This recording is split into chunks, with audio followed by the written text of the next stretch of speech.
Hello, it's me. Hey guys, it's me Aditya, and I'm back again with another episode of the Funny Podcast. Very bizarre, very real. Now, I gave you 2 weeks actually since the last episode where I was talking about how the way our mythology was represented through anime, there was certain discrepancy. According to me, logic did not play a very strong role there. So, I gave you 2 weeks so that I can get some, whatever death threats I was supposed to get. But nobody did anything. So I'm pretty much certain now that you guys are cool about it. So before starting today's episode, which is the second part of MythoLOGIC, I'd like to thank the brilliant team at India Film Project and Anchor by Spotify for hosting the podcast lab cohort, where a lot of new podcasters are getting this platform, getting this opportunity to learn about podcasting and make brilliant shows themselves.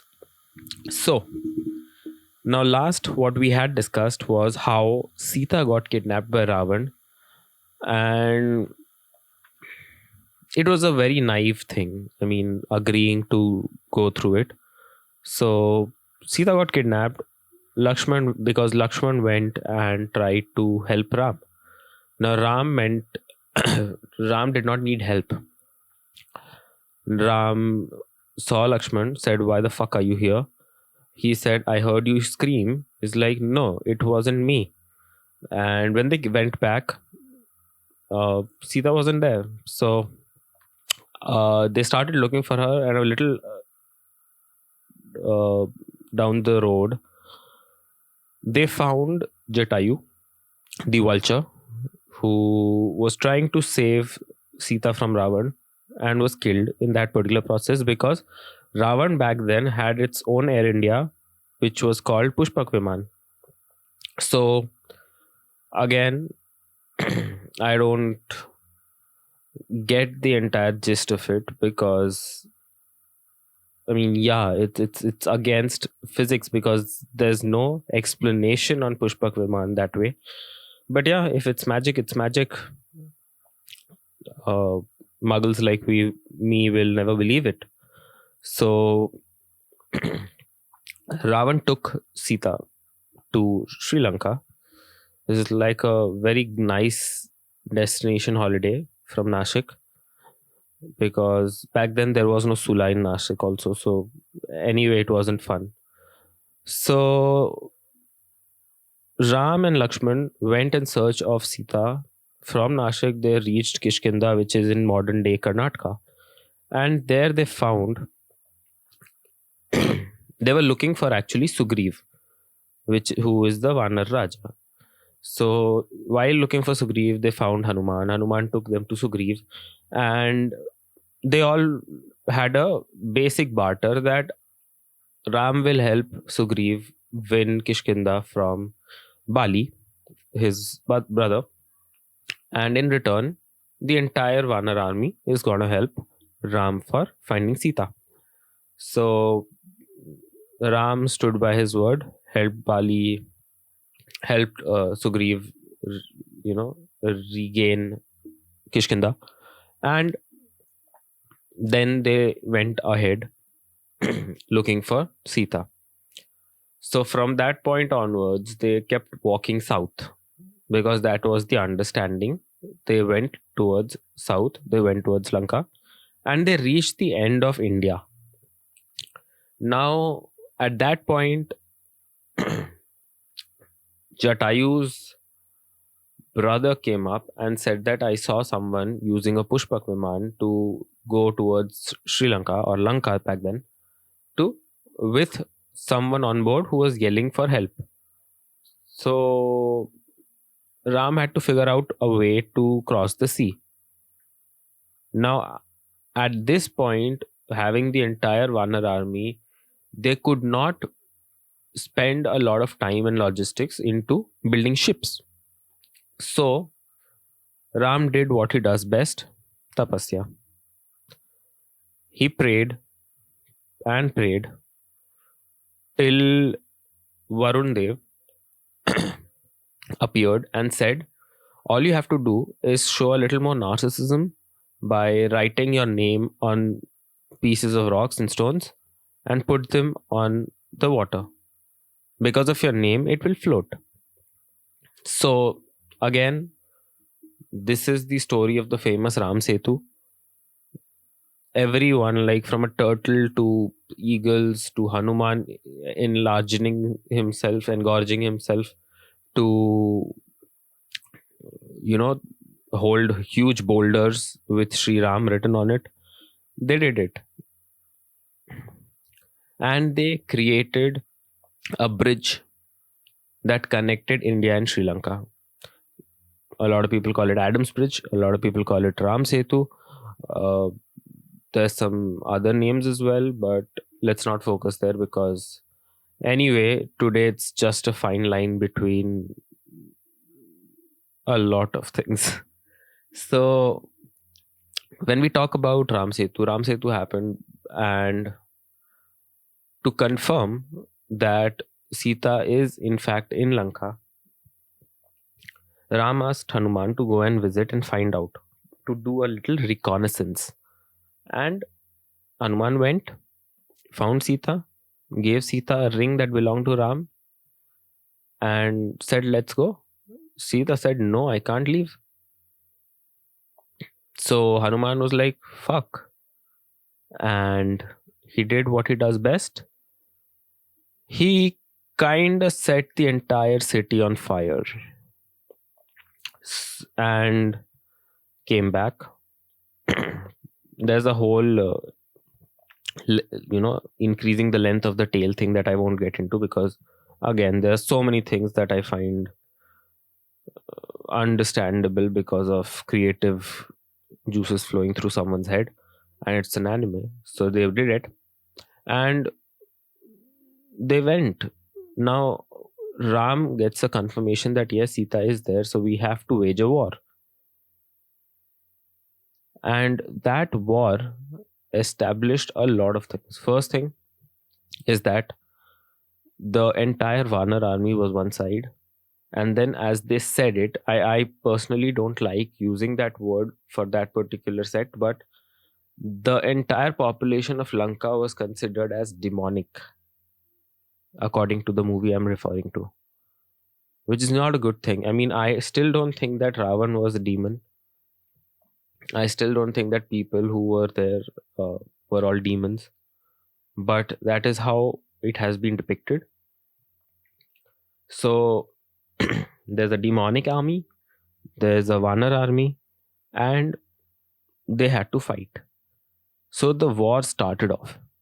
A lot of fighting happened, amidst which one very important thing that took place was that Lakshman got shot by an arrow. Now, this arrow was supposed to be toxic, and the only way to save Lakshman was to get a special herb from the Himalayas called the Sanjeevani Booty. Now, because Hanuman can fly and do all kinds of stuff, Hanuman was given the responsibility to go and fetch Sanjeevani Booty. And Hanuman went. He reached Himalayas. That much he knew. What he didn't know was how can he identify Sanjeevani Booty? Because he's never seen it. A lot of people have never seen it, but they've heard about it. So what Hanuman did was impeccable. He just lifted the entire mountain and brought it all the way to Lanka so that, the people who actually know how Sanjeevani Booty looks like could pick them up. And that miraculously saved Lakshman. Amidst that, there are certain things that happened which, again, I did not like personally. I mean, obviously, you can like it. The thing that we consider Ravan as a demon, we consider we were shown that Ravan is a bad person, but then also there was a lot of conscience on his behalf. The way we've read it, the way we've seen it, you called him a bad person, you called him a demon, and then you showed that this person never forced himself onto Sita. We all know that despite of what scriptures say, Ravan is a man of strong morals. He was a Shiv devotee. So yes, narcissism was an aspect to Ravan, but there were certain moral bounds that he kept his word with. So when Ravan felt like the entire Vanar army is turning out to be too strong, he did something in an impulse. That is where we talk about Ravan's brother Kumbhakaran. Kumbhakaran again was a giant who had a very peculiar habit. He ate for 6 months straight and he slept for 6 months. And it was said that the moment you break Kumbhakaran's sleep, the moment you wake him up from his 6 month hibernation, at that point you will make sure that this person is not going to live anymore. That is the system. He needs to have his food for 6 months. He needs to have his sleep for 6 months. That's it. So because they were losing, they woke him up and they sent him to fight. But since the logic was that Kumbhakaran's gonna die, he died. And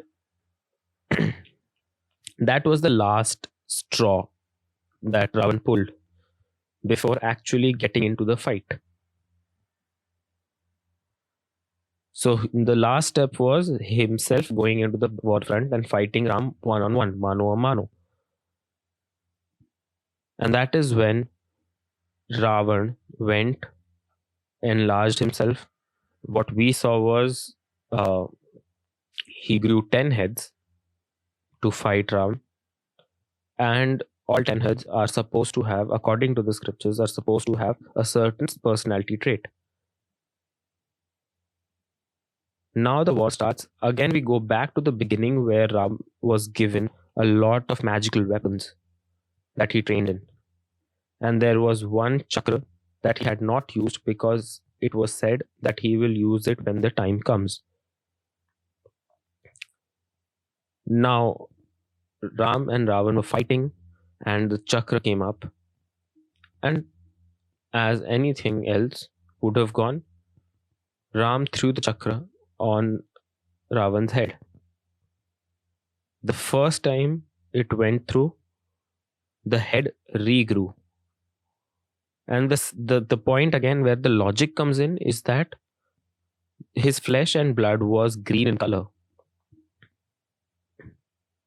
which I couldn't understand because all the other people who were bleeding in that particular show, in that particular movie, they were bleeding red. It was only Ravan whose flesh turned green when the chakra went past, and it regrew, and then again 10 heads come up, and Ram picks up an arrow and shoots it. This arrow went straight to Ravan's heart, pierced it, and because Ravan was engorged, he fell like a giant. As a giant form, he fell down on the ground, died, and magic happened just like that. His entire body was covered with grass and flowers. That is when Ravan's brother, who was shown in a good light here, Vibhishan, said that okay, the war is over, and he offered his charter flight, the Pushpak Viman, for Ram and Lakshman and Sita to take back to Ayodhya. Now they took off, reached Ayodhya on the Sahara. My question is, the entire Vanar army who went there with Ram to make sure that Sita is won back, he abandoned him. He abandoned the entire army. They had to walk back all the way to Kishkinda through the Ram Setu. So at the end of the day, I figured that okay, a lot of good things are learned. We generally say that Ramayana is the story of the victory of good over evil. But man, there are certain plot points which are not very fitting. Because you call a person a god, you need to make sure that they act as a god. And this was kind of mean.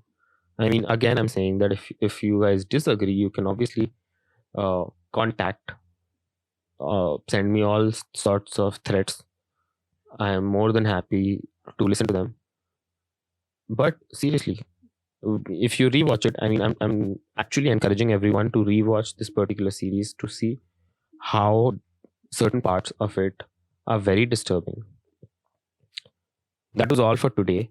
I'll be back soon with the last 4 episodes of this season. Once again, this season is being created in support of the India Film Project and anchored by Spotify's Podcast Lab, a cohort which has brilliant podcasters coming up with their new podcast ideas on record. Thank you so much. I'll see you later. Bye bye.